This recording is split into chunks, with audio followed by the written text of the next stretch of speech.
अब ज़रूरतमंद लोग तो हमेशा रहेंगे। मुद्दा ये नहीं है, बात ये है जो मेरे पास है उससे परमेश्वर क्या चाहता है। वो मेरे जीवन से क्या बांटना चाहता है, वो क्या चाहता है, मैं कैसा व्यवहार करूं।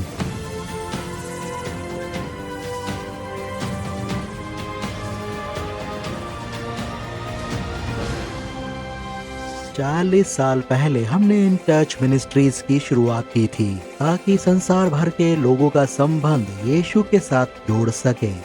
इतने सालों से हम परमेश्वर की महानता को, उसकी आशीषों और प्रेम को अद्भुत तरीके से देखते आ रहे हैं और हम चाहते हैं इस बारे में सब जाने। आइए प्रभु का वचन खोलें और उसे एक साथ खोजें। इन टच में आगे देखिए आज के दिन का सामरी। आज का विषय बाइबल में बहुत जाना पहचाना है। वास्तव में वो लोग भी जो मसीही नहीं है और बाइबल को नहीं जानते हैं, उन्होंने भी नेक सामरी के बारे में सुना है।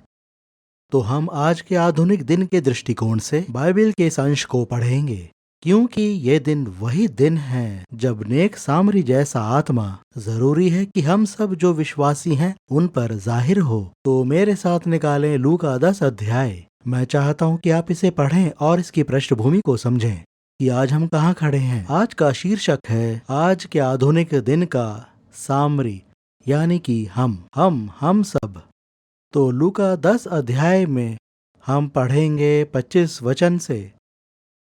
यहाँ यीशु कहता है, तब एक व्यवस्थापक उठा और यह कहकर उसकी परीक्षा करने लगा, यानी यीशु की, कि हे गुरु, अनंत जीवन का वारिस होने के लिए मैं क्या करूं? अब ये अंश उद्धार पाने के विषय में नहीं है।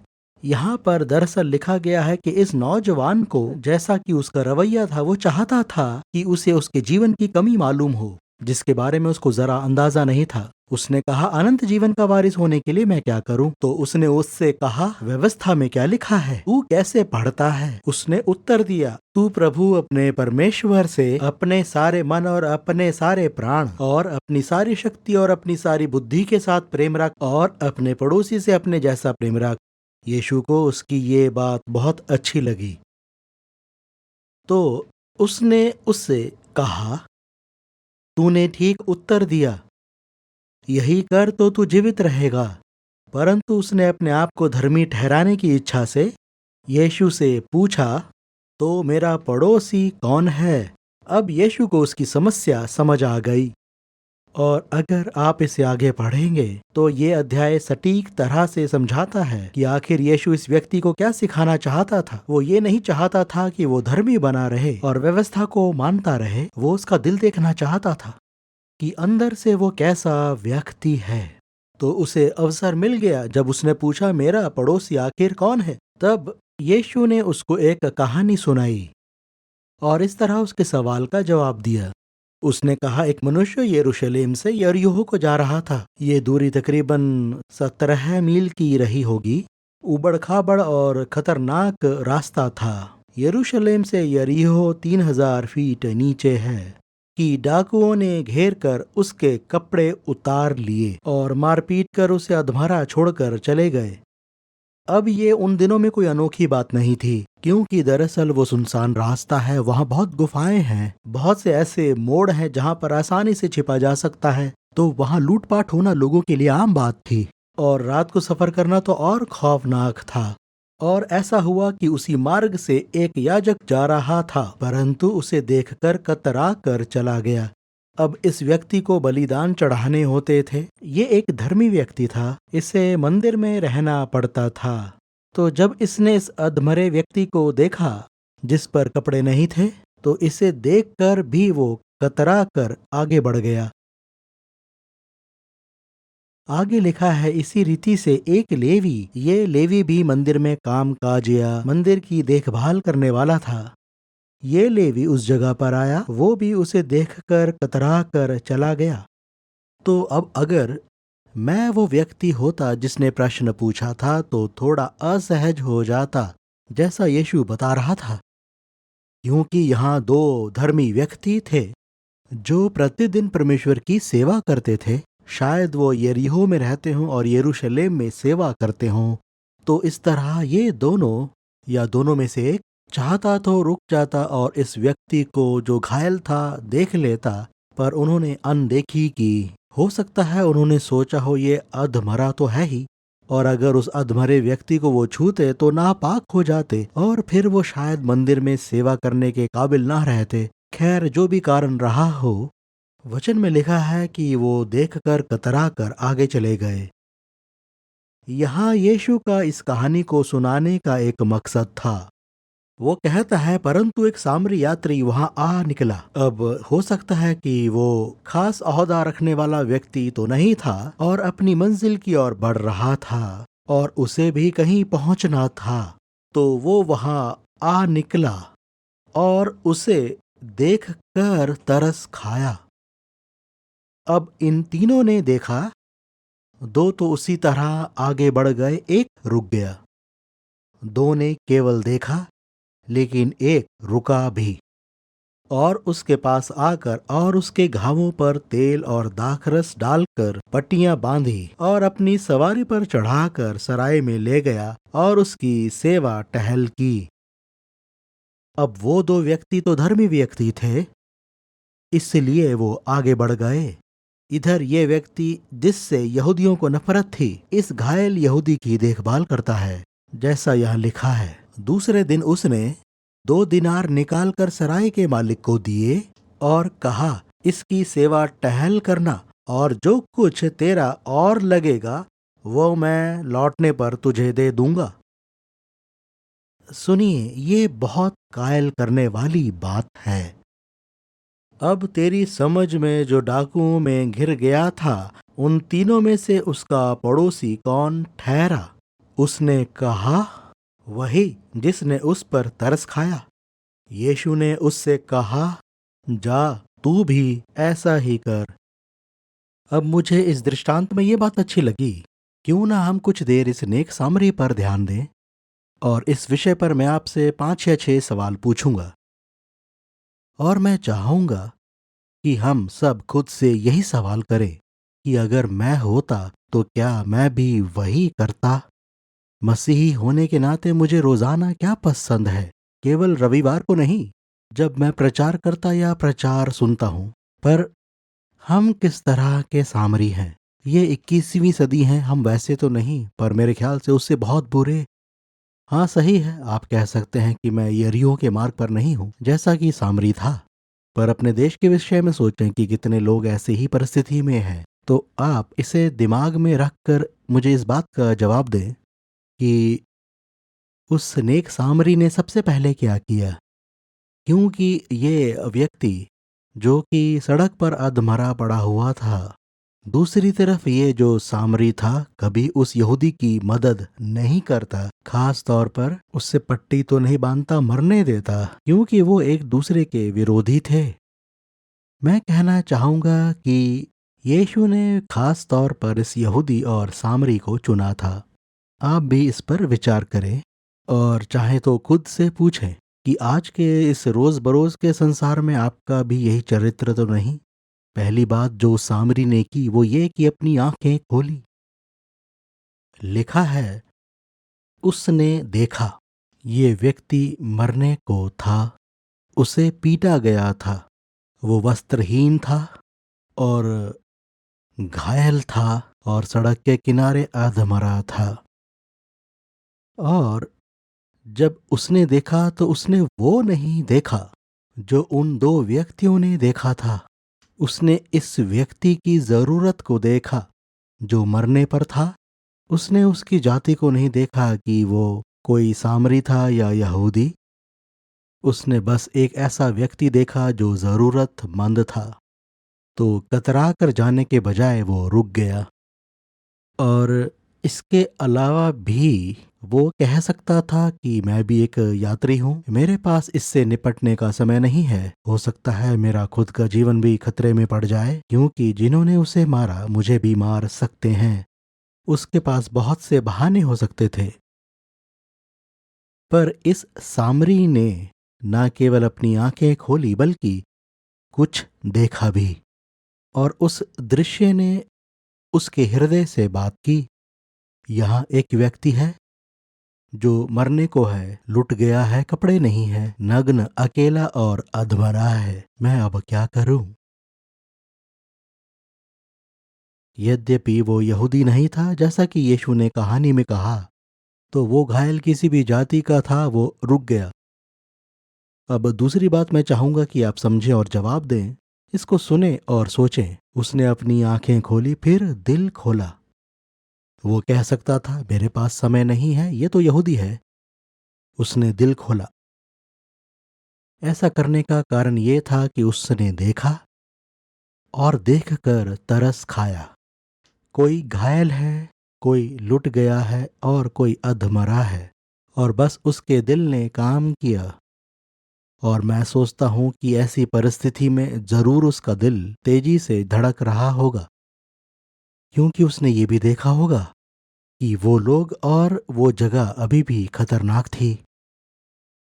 अगर उन्होंने इसे घायल किया था तो उसे भी मार सकते थे। तो ध्यान से सुने। उसकी धड़कनें तेज थीं, खून तेजी से दौड़ रहा था, परंतु उसकी आत्मा में तरस बह रहा था। इस सामरी का हृदय व्याकुल होने लगा था। वो उस व्यक्ति को देखकर व्याकुल हो गया। हो सकता था वो बहुत डर के मारे कुछ भी मदद नहीं कर पाता, परंतु उसका दिल सच्चा था। यहाँ एक जरूरतमंद मरने को है, और वही नजदीकी व्यक्ति है जो उसकी मदद कर सकता है। इसलिए उस व्यक्ति को बचाने के लिए वो तरस से भर गया। उसी तरस के कारण उसने अपने परिणाम के बारे में नहीं सोचा। उसके हजारों भयानक ख्याल इस बात को सोचकर चुप हो गए कि ये व्यक्ति मरने को है, इसे मदद चाहिए और मैं ही एकलौती मदद हूं। अब जरा फिर से सोचें। वो तीनों यात्री थे, तीनों ने वही देखा, परंतु केवल एक ही व्यक्ति ने देखा, तरस खाया और अपना दिल खोला। ये जरूरतमंद है, मैं इसकी मदद करूंगा। उसने ये नहीं कहा, मैं भी मदद करता अगर ये सामरी होता। उसने ऐसा कुछ नहीं सोचा। उसका कारण था कि उसके प्रेम में कोई भेदभाव नहीं था। वो निष्पक्ष प्रेमी था। उसमें ईश्वरीय प्रेम था। किसी को मेरी जरूरत है और मैं मदद करूंगा। इन बातों को सोचकर खुद से ये सवाल करें, क्या मेरी आंखें खुली हुई हैं? क्या आपका दिल खुला हुआ है? क्या आपके पास कोई ज़रूरतमंद है, चाहे वो किसी भी रंग भेद का हो या किसी भी भाषा का हो, चाहे वो कहीं का भी हो? बात वो नहीं है। यीशु ने यहाँ बिल्कुल स्पष्ट कर दिया है, साफ तौर पर। ना केवल उसका दिल खुला था, उसके हाथ भी खुले थे, क्योंकि लिखा है उसने तुरंत काम करना शुरू कर दिया। वो व्यक्ति कभी भी मर सकता था, और उसने क्या काम किया? उसको जो करना चाहिए था वही किया, और वो सबसे बेहतरीन काम था। उसने उसके बहते लहू को रोक दिया। जो भी पट्टियां उसके पास थी उसने उसे बांधा। वो दवाएं शायद उसने अपने लिए रखी हों, क्योंकि उसके साथ भी कुछ हो सकता था। तो उसके हाथों ने कुछ काम किया। उसने ये नहीं कहा, मुझे मालूम है आपकी हालत बहुत खराब है, मैं आपके लिए जरूर दुआ करूंगा, मुझे विश्वास है आप ठीक हो जाओगे। तो उसने अपनी आंखें खोली, अपना दिल खोला और अपने हाथ भी खोले। उसके जख्मों पर तेल लगाया, जो बहुत होंगे। वो मारा गया था, इतना अधिक कि मरने को था। तो उसने उस घायल व्यक्ति के लिए वो सब कुछ किया जो वो कर सकता था, कि उसके प्राण बच जाएं। और अगर आप आगे पढ़ें तो लिखा है उसने उसे अपनी सवारी दे दी, यानी उसे अपने गधे पर बैठा दिया। गधे पर ऐसे व्यक्ति को बैठाना जो शायद भारी भी हो, आसान नहीं था, पर उसने उसे ऊपर बैठाया और उसने फैसला किया कि वो इस व्यक्ति को बचाएगा। वो कह सकता था, मैंने तेल लगा दिया है, पट्टी बांध दी है, मैं यही कर सकता हूँ, आप ठीक हो जाएंगे, मैं और कुछ नहीं कर सकता। पर उसने यही नहीं किया। उसने उसकी थोड़ी मदद नहीं की, उसने उसे भरपूर समय दिया। जो कर सकता था सब किया। वो जानता था ये व्यक्ति जरूरतमंद है, उसकी हालत नाजुक है, मरने पर है, और वो अभी यरीहो के खतरनाक रास्ते पर है। जहां चोर और डाकू अक्सर आते हैं। वो ये सब समझता था। एक ऐसे व्यक्ति के लिए जो ज़रूरत में है, हो सकता है उसके पास पर्याप्त साधन ना हो, परंतु फिर भी वो प्रयास ज़रूर करेगा। हम भी कई बार सोचते रहते हैं कि क्या करें, मैं तो इस काबिल नहीं हूं कि ये करूं। शायद उसे भी ठीक से पट्टी बांधना या तेल लगाना ना आता हो, तो उसने उसे अपने गधे पर बिठाया और सराय में ले गया। ये सराय कहाँ थी? खैर मुझे नहीं मालूम, शायद कई मीलों दूर। पर बात यह थी कि वो सामरी ये नहीं चाहता था कि उसे वहीं छोड़ दे और वो अपनी पट्टियों में ही मर जाए। वो कर सकता था पर नहीं। तो हम क्यों कर उसे एक अच्छा सामरी कहते हैं? सिर्फ सामरी नहीं, वो एक अच्छा या नेक सामरी है। यहाँ इस नेक सामरी से बढ़कर कुछ नहीं है। वो एक नेक सामरी था क्योंकि उसने नेकी की। सुनिए, लोग बाग बहुत कुछ कर सकते हैं। अब इसने क्या किया? जो कुछ वो कर सकता था उसे अच्छी तरह किया। फिर वो उसे उस व्यक्ति तक ले गया जो उसकी देखभाल कर सके। इसके अगला बिंदु है कि उसने अपना खजाना खोल दिया। तो उसने क्या किया? वचन में लिखा है, अपने बारे में ना सोचते हुए, पर उस व्यक्ति के बारे में सोचते हुए जो किसी भी क्षण मर सकता था, उसने उसे अपनी सवारी पर डाला और एक सराय में ले गया, ऐसे स्थान में जिसे होटल भी कह सकते हैं। वहां पर उसने ये नहीं कहा ये मुझे पड़ा मिला है, इसकी मदद करो। उसने उस सराय के मालिक से कहा, इसकी सेवा टहल करो और जो जरूरी हो इस पर खर्च करना। तो उसने पूरे खर्च का प्रबंध किया। जब मैं इसके बारे में सोचता हूँ, लोग बहुत हिसाब किताब रखते हैं। उसने 2 दिनार दिए। उसने वहाँ ये नहीं पूछा कि कितना खर्च आएगा, उसने पर्याप्त धन दिया क्योंकि उस रकम से वो तकरीबन 3 सप्ताह तक उसकी देखभाल कर सकते थे। तो उसने खुला खर्च किया। उसे एहसास था वो मरने पर है, तो उसने एक अच्छा इंतजाम किया। देखभाल करना, मैं फिर लौटूंगा। सुनिए, बातें करना एक बात है, यह महसूस करना, परंतु कुछ करना अलग बात है। इस नेक सामरी का ये सारा अच्छा चरित्र हम में होना चाहिए। लोगों के लिए हमारी आंखें खुली होनी चाहिए, दिल खुले होने चाहिए, तभी हम किसी की देखभाल कर सकते हैं। हाथ खुले होने चाहिए क्योंकि हमारा किया हुआ कार्य एक अंतर पैदा कर सकता है, और हमारा पैसा भी। सुनिए, हम में से बहुतों के पास बहुत है, दूसरे कई लोगों से बढ़कर, जिनके पास कुछ नहीं। और अक्सर हम स्वार्थी हो जाते हैं और ये एहसास नहीं करते कि जो कुछ हमारे पास है कहाँ से आया है। सब कुछ, उसमें से हर एक चीज जो हम में से प्रत्येक के पास है, परमेश्वर के पास से आया है। हर एक भला वरदान उसी से मिलता है। हमारी अच्छी सेहत और उद्धार उसी से मिलता है। सही मायने में आप इसे खुद प्राप्त नहीं कर सकते। हम इतने आशीषित हैं और ये सभी आशीषें हमें आसानी से मिली हैं। अब उनके विषय में सोचिए जिन्हें आशीष की जरूरत है। इसलिए हम आसानी से दे सकते हैं क्योंकि हमारे पास सब कुछ है। अब जरूरतमंद लोग तो हमेशा रहेंगे। मुद्दा ये नहीं है, बात ये है जो मेरे पास है उससे परमेश्वर क्या चाहता है। वो मेरे जीवन से क्या बांटना चाहता है, वो क्या चाहता है मैं कैसा व्यवहार करूं। अगर कभी भी आपको ये मौका मिला कि आप इस नेक सामरी के समान सोचें, तो वो मौका अभी है। अब यहाँ एक और पहलू भी है, उसका समय। क्योंकि वो कहता है वो एक यात्रा पर है। यीशु यहाँ समझाना चाहता था कि वो भी एक यात्रा पर था और सबके समान उसके पास एक सीमित समय था। पर उसने अपना बहुमूल्य समय उस मरते हुए व्यक्ति को दिया। वहां एक जरूरत थी। ध्यान से सुने, उसने उस जरूरत को देखा। और फिर सबसे बड़ा सवाल है, क्या हम जरूरत को महसूस करते हैं? देखना अलग बात है, क्या हम महसूस करते हैं? क्या मैं ज़रूरत को इतनी अधिक गहराई से महसूस करता हूँ कि भूल जाता हूँ कि मेरा क्या है, और मैं उस ज़रूरत के कारण अपने समय को भूल जाता हूँ या अपनी दिनचर्या भूल जाता हूँ? मैं ज़रूरत को कैसे महसूस करता हूँ? उसने ज़रूरत महसूस की। उसने इस बात को महसूस किया कि वो उस व्यक्ति को मरने नहीं देगा। उसने महसूस किया और खुला खर्च किया। उसने कहा, इस रकम से तुम 3 सप्ताह तक इसकी देखभाल करना, फिर मैं लौटूंगा। उसने कुछ महसूस किया और कहा, जो कुछ तेरा और लगेगा वो मैं लौटने पर तुझे दे दूंगा, पर तू इसकी सेवा टहल करना। ये है सच्चा, वास्तविक, ईश्वरीय, मसीही जैसा आचरण।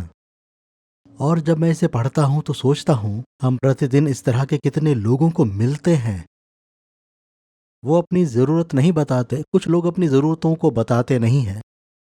कितने लोगों से हम बातें करते हैं, कितनों से सुनते हैं, और कई ऐसे जरूरतमंद व्यक्ति तो हमारा ध्यान आकर्षित करने की कोशिश भी करते हैं। क्या हम गहराई से उनकी बातों को सुन पाते हैं?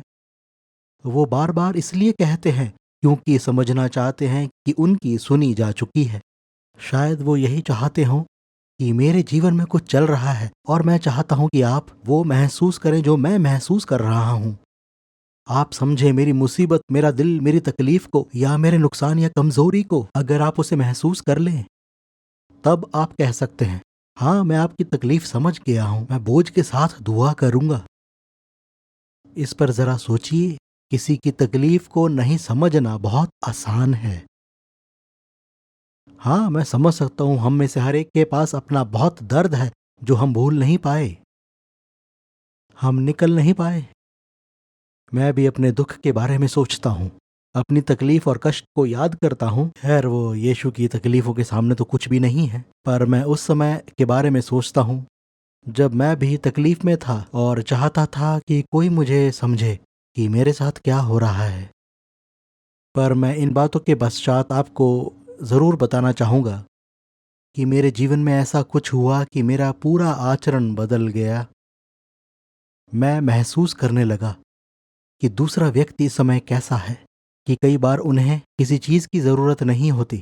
वो महज यही चाहते हैं कि आप वो महसूस करें जो वो महसूस करते हैं। इस तरह कई लोगों में चंगाई शुरू हो जाती है। आखिरकार मेरी किसी ने सुनी। आखिरकार कोई मेरे दर्द को समझता है। उनको समझने से उन्हें राहत मिलती है। अगर आपके पास समय नहीं होगा, आप उन्हें नहीं समझेंगे। ऐसे बहुत से लोग हैं, हर चर्च में ऐसे लोग मिलेंगे, हर जगह, जो शायद अंदर से मरने पर हैं। आप जानते हैं, जब मुझे बुरा लगा तब मैंने ये समझा, परमेश्वर ने इसमें मेरी भलाई की और उसने मेरे दिल को खोल दिया।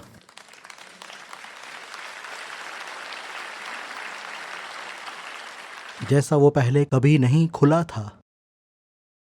नेक सामरी में भावनाएं होती हैं, इसीलिए ही वो अच्छा सामरी होता है। वो दूसरों के लिए समय निकाल सकता है, उनको सुनता है, उनको महसूस करता है। और फिर जब यीशु ने कहानी पूरी की तो उसने सरलता से उस मनुष्य से कहा, जा तू भी ऐसा ही कर। जब मैंने इन वचनों पर मनन किया तो ये मुझे बहुत साधारण लगे, पर इसमें बहुत सी आकांक्षाएं हैं। अगर हम उद्धार की या अच्छे जीवन की बात करें या धर्मी जीवन की बात करें, तो लोगों की मदद करना उसमें शामिल है। हाँ, लोगों को यीशु की ज़रूरत है, पर उनकी अन्य ज़रूरतें भी हैं। लोग सताए जाते हैं, कष्ट में जीते हैं। किसी अपने को खोना, घर को, अपने बच्चों को, या ऐसा कुछ भी खो देना दिल को तोड़ देता है। मेरी बात सुने, अगर आपका दिल नहीं टूटा तो आप मुसीबत में हैं। एक टूटा दिल, हम सबको इसके लिए तैयार रहना चाहिए। हमें दूसरों के टूटे दिल को महसूस कर लेना चाहिए कि टूटे दिल की तकलीफ आखिर कैसी है। तो जब मैंने इस वचन को पढ़ा तो ये एक साधारण कहानी लगी, पर इसमें लिखी तकलीफ, दर्द बहुत परिचित है। ऐसा हर बार होता है। तो अब मैं आपसे पूछना चाहूंगा, क्या आप अच्छा सामरी बनना चाहेंगे? क्या मैं पूछ सकता हूं कि आप महसूस करेंगे? क्या आप समझेंगे? महसूस करने, समझने और जानने के द्वारा आपकी आंखें खुलती हैं, आपके हाथ खुलते हैं और दिल खुलता है और आप सच्ची मदद कर पाते हैं। गंभीरता से सोचें। आमीन। पिता, इस कहानी के लिए तेरा धन्यवाद। धन्यवाद कि यीशु ने यही किया जो इस मनुष्य की जिंदगी में किया गया। मेरी प्रार्थना है कि तू वही एहसास हमारे जीवन में देगा और हमारे हृदय से बात करेगा कि आज तू हमारे जीवन से क्या चाहता है कि हम करें। अपने पवित्र आत्मा को हमें कायल करने दे कि हम कह सकें, हाँ प्रभु, मैं तैयार हूँ, मैं यहाँ हूँ, मुझसे ले ले। प्रभु, मैं तेरा एक सच्चा सेवक बनना चाहता हूँ। तो हम नम्र होते हैं और कहते हैं, हाँ प्रभु, यीशु के नाम में ऐसा ही हो। आमीन। अगर आपको आज का कार्यक्रम अच्छा लगा तो हमें intouch.org पर संपर्क करें।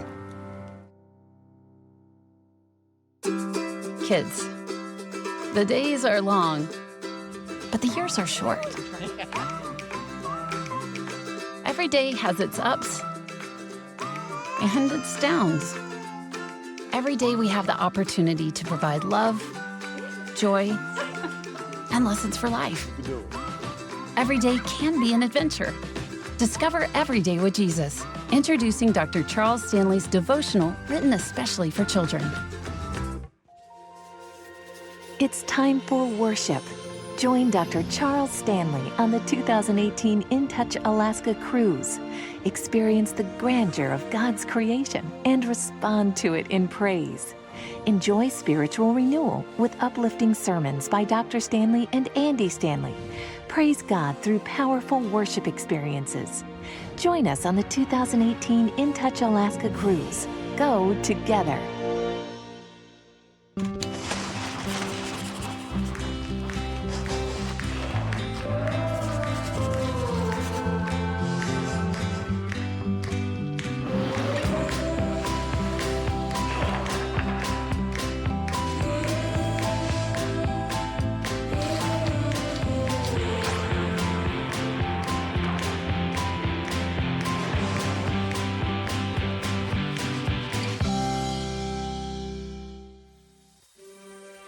In Touch, leading people worldwide into a growing relationship with Jesus Christ and strengthening the local church.